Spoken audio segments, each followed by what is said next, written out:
Hei vaan, Aleksi täällä taas.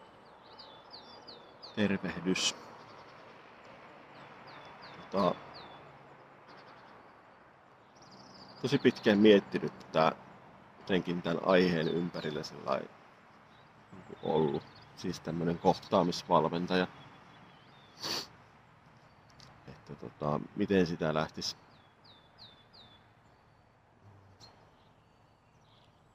Sillä mulle vähän vielä semmonen mukavan semmonen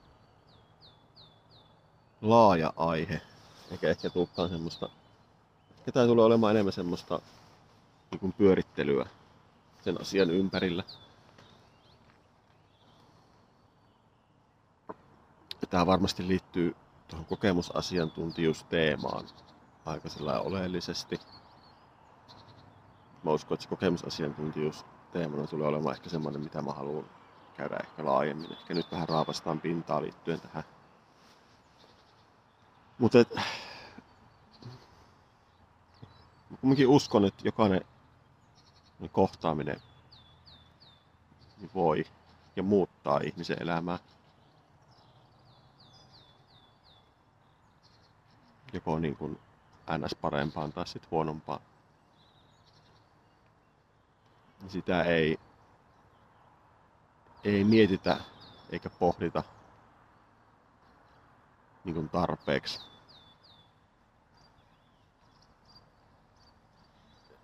Et vaikka mulla on tässä vaalien aikaa ja niiden jälkeen ennen niitä ja muutenkin elämäni aikana, mutta erityisesti nyt tässä vaalien aikana, niin mä oon tosi paljon kohdannut, ainakin omalla mittapuulla sillä paljon ihmisiä.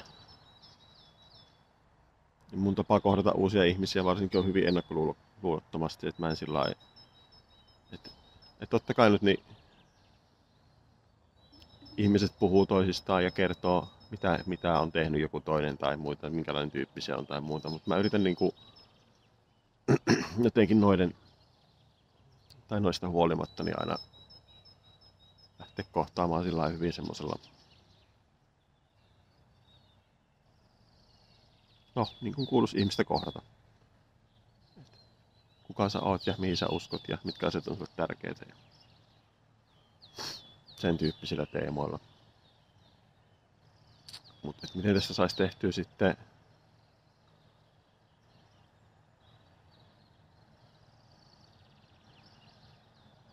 yrittäjyyden tai muuta, niin mä en ole ihan varma vielä. Mä vähän sitä.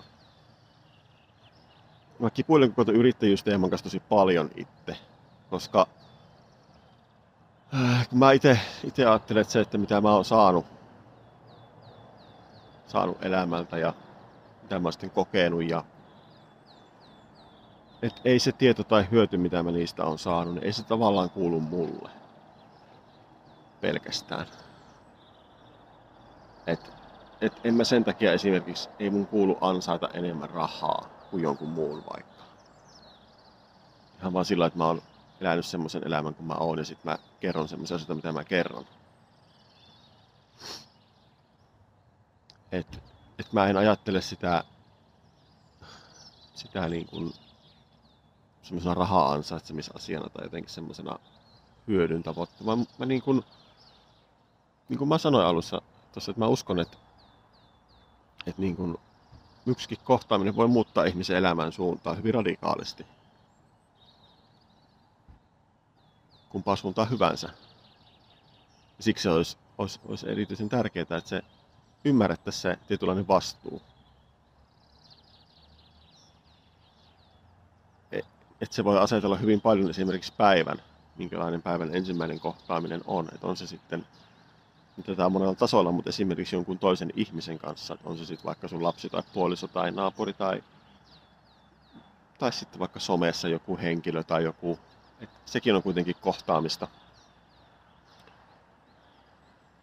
Ja sitten myös sä joudut myös kohtaamaan itsesi joka päivä, monta kertaa päivässä ja niin kun oot itses kanssa joudut olemaan kohtaamisessa. Se on oikeastaan ainut taho, kenen kanssa sun pitää että pitää oppia kohtaamaan itsensä myös. mä ajattelin, että elämän yksi iso tarkoitus on se, että sun pitää oppia elämään itsensä kanssa. Semmoisena kuin sä oot. Ja tekemään sitä, mihin sut on tehty. Mikä se sitten kenenkin kohdalla on, niin sitä mä en tiedä, mutta miten tietää se sitten itse. Mutta että miten siihen kohtaamiseen voi lähteä sille sittenkin jollain tapaa myös niin kuin hyväksyen ja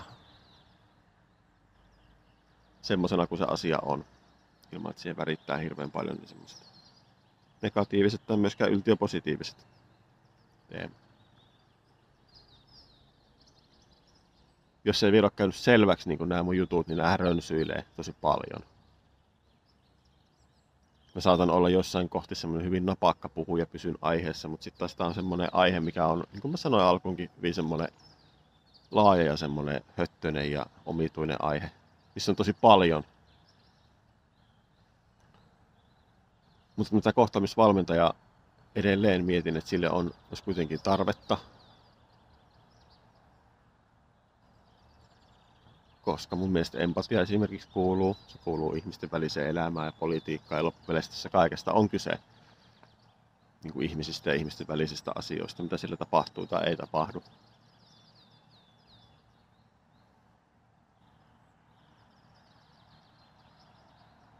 Erityisesti päätöksenteossa pitäisi olla siitä kyse, mistä vanhemmuudessa, johtajuudessa. Kuitenkin pitäisi olla, että ihmiset tulee nähdyksi, kuulluksi. Voisi sanoa jopa niin kuin kohdatuksi.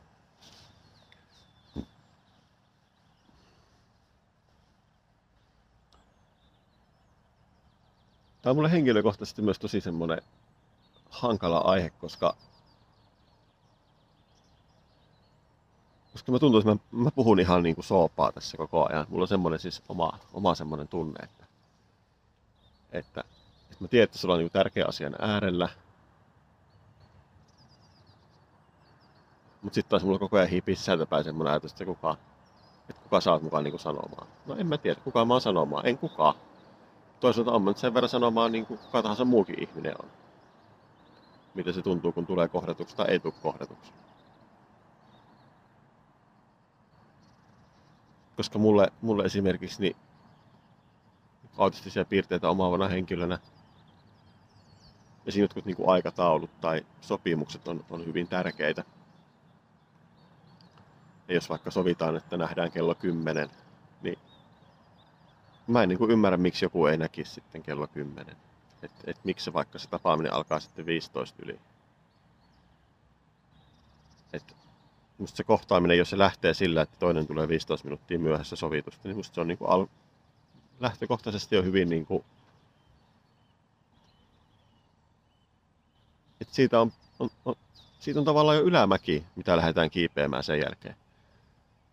Ja tämmöiset perusasiat, niin tämän päivän, kun puhutaan vaikka niin kuin sosiaali- ja terveyspalveluista, mitä ajetaan jatkuvasti entistä kiireempään, niin kuin se, että asiakas ei ole se, kuka odottaa, niin, tai asiakas on se, kuka odottaa aina, eikä se ole enää se terveydenhuollon henkilö, joka niin kuin odottaa sitä asiakasta. Niin kuin se mun mielestä pitäisi kääntää toisin perin. Niin niin siellä niin kuin se väkisin ne hyvin monet kohtaamiset lähtee, ja sitten kun ne toistuu niin kuin vuodesta toiseen, viikosta toiseen, että ne kohtaamiset ihmisten kohdalta on niin kuin hyvin tällaisia negatiivissävytteisiä ennakkoluulojen täyttämiä. Tähän liittyen me toivon, että pääsen tänään osallistumaan toi Voimaa ja Valoa -hankkeen. Tarkoitus käynnistellä yhteistyötä siihen. Mä olisin ollut vähän kipeänä tässä, enkä viitin paikan päällä, niin josko etänä onnistus. Niin ideana olisi, että miten kohdataan ihmisiä, ketä kukaan ei ole kohdannut pitkiä aikoihin, ketkä on nyt tavallaan viimeisen niin kuin jollain tapaa antaa jotain semmoista voimaa ja valoa niiden ihmisten elämään, ketkä on jo. Eikä nyt puhuta semmosista, että ketkä ei ole saanut vaikka, niin kuin, ne on yrittänyt hakea pankkilainaa, mutta ei ole saanut pankkilainaa, tai hakenut töitä, mutta ei ole saanut töitä, vaan nyt puhutaan semmoista ihmistä, kellä on niin kuin toistuvia pitkän ajan pettymyksiä monista eri paikoista. Mä yritän sietää tätä rönsyyliä, niin yritän sinäkin sietää tätä rönsyyliä, koska tämmöistä tää tulee olemaan. Välillä on tämmöisiä päiviä, että niinku ei ihan lähe tavallaan siihen. Mä en ehkä uskalla vielä mennä siihen, koska siinä mennään aika henkilökohtaiselle aiheelle ja sillä lailla mä en ehkä vielä uskalla sitä. Ehkä se on se oikein tavallaan syytä. En mä tiedä mikä se on. Mutta se selvinnee, en tiedä seuraavassa videossa, mutta sitä seuraavassa. Tai ehkä se selvii joskus, en mä tiedä. Sun pitää sitten niin pysyä mukana ja tulla kuulemaan ja katsomaan mistä on kyse, niin selvitellään yhdessä. Mutta kiitos. Olit kuulolla ja oot hyvä tyyppi. Tästäkin tulee hyvä päivä. Ja kyllä meille käy hyvin. Se on ihan selvä asia. Hyvin meille tässä käy, vaikka välillä vaikuttaa vähän synkältä. Kiitokset ja palataan ensi kertaa. Se on ehkä jo huomenna. Mä yritän, mulla on nukkumaan menot ja siinä ne hetket, niin joskus yölläkin niin mä herään miettimään asioita. Joku voisi sanoa, että toi on ihan aika huono asia. No ehkä se on, mutta se taas on mun elämää. Mä oon niinku semmonen. Mä mietin asioita ja herään niitä miettimään. Joku voisi sanoa, että se on stressiä. Sitten taas mä oon tosi innoissani niistä asioista. Ei se sillä ole semmonen niinku... En mä koisin tätä videotekemistä tässä tällä hetkellä niinku sillä, että mun on pakko tehdä. Tai mitään muuta, vaan mä niinku haluun tehdä. Ja mä myös haluan vähän rönsyillä nyt tässä asiassa. Mä en enää vie. Mä kunnioitan sun aikaa edes vähän ja kiitän tästä ja palataan huomenna. Moikka!